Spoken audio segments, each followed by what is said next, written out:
정만기 산업통상자원부 기조실장 나오셨습니다. 안녕하십니까? 안녕하십니까? 예. 먼저 올해 핵심 정책 방향 어떤 건지요? 예, 세 가지 방향으로 잡고 있습니다.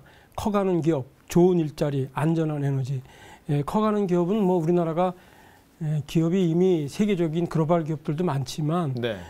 좀 대기업 위주로 편중된 게 문제인데 예. 중소 중견기업들이 예를 들어 수출 비중이 2012년까지 계속 줄어드는 추세를 보이고 있어서 예. 중소 중견기업의 수출 비중이 33%에 불과한 실정인데요. 예. 이거를 이제 계속 기업들이 좀 키워가는 생태계를 조성해서 2017년까지는 한 40% 수준을 끌어올려야 되겠다. 네. 그런 생각으로 그쪽으로 이제 방향을 하나 잡은 게 있고요. GRDP, 지역 간 그 소득 창출은 이제 지방에서 많이 일어나는 그런 경향을 보이고 있는데 일자리는 수도권으로 좀 집중하는 그런 상황인데 예. 앞으로는 지역에서 좋은 일자리를 많이 만드는 방향으로 좀 정책을 펼쳐가자. 그래서 좋은 일자리를 지방에서 만들자는 게 저희 또 정책 방향이 되겠고요. 전력 대란이라든지 이런 거 갖고 국민들한테 많은 불편을 그동안 끼쳐드렸는데 네. 이거를 좀 안심하고 국민들이 쓸 수 있도록 전력 예비를 확충한다든지 또 원전도 안전 최우선의 원전 정책을 펼친다든지 해서 네. 국민이 좀 안심하는 그 에너지 정책을 취하자라는 게 세 가지 방향이 되겠습니다. 예. 산업의 그 융복합 얘기를 좀 해주셨거든요. 산업의 융합인데 이게 어떤 건지 좀 쉽게 좀 설명을 좀 해주신다면요. 융합은 사실 어려운 개념은 아니라고 생각하는데요.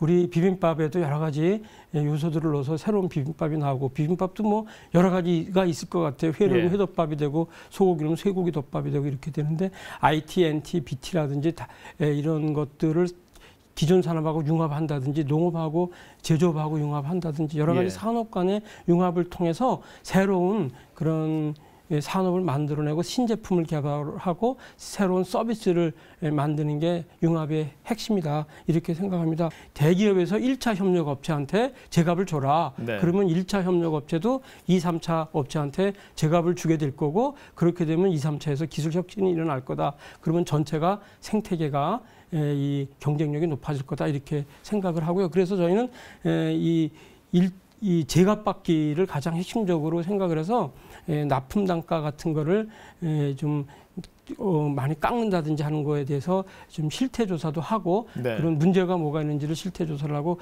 개선 방안도 내놓고 지역 산업들의 그 경쟁력 강화 방안은 어떤 것들이 있을까요? 예산이 광역 특화 사업은 한 3,600억 원, 지역 특화 사업은 한 2,300억 원 정도가 됩니다.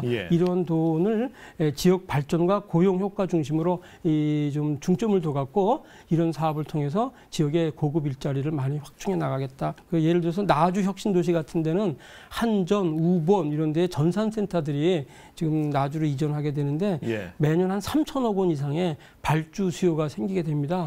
그러면 그것만 갖고도 나주 지역에는 어떤 IT 산업이 혁신될 수 있는 IT 산업이 발전할 수 있는 계기가 될 건데 이런 형태의 사업을 하겠다라는 거고요. 향후 통상 정책은 또 어떻게 유지를 하실 계획이십니까? 과거에는 이 협상 이행하고 특히 국내 대책 부분이 이렇게 좀 단절이 돼 있었잖아요.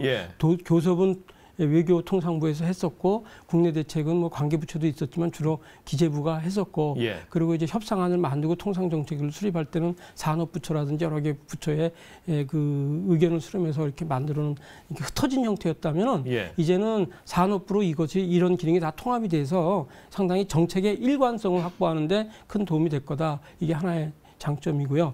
두 번째는 그동안은 산업정책하고 통상이 좀 유리가 되죠. 밀접한 연계가 좀 안 됐었는데 앞으로는 이게 이제 연계성이 좀 강화될 거다.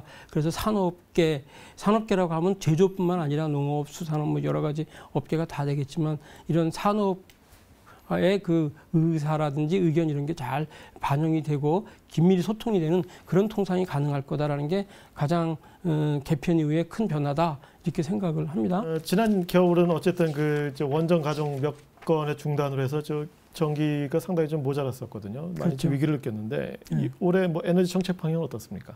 발전 설비를 적게 좀 확충해 나가고 특히 좀 청정 에너지, 신재생 에너지 보급 이런 것도 하긴 하겠지만 발전소비를 적게 건설을 해서 전력 예비율이 2014년에 7.4% 정도가 예상이 되는데 이걸 네. 앞으로 21% 특히 2015년까지는 21%까지를 올려서 전력의 그 예비율을 높이고 그리고 이제 원전 정책도 안전 최우선으로 해 나가면서 그 안정적이고 안전 최우선의 정책을 펼쳐 나갈 생각입니다. 올 한해 융합통한 창조 산업화에 대해서 살펴봤습니다. 지금까지 정만기 산업통상자원부 기조실장이었습니다. 고맙습니다. 고맙습니다.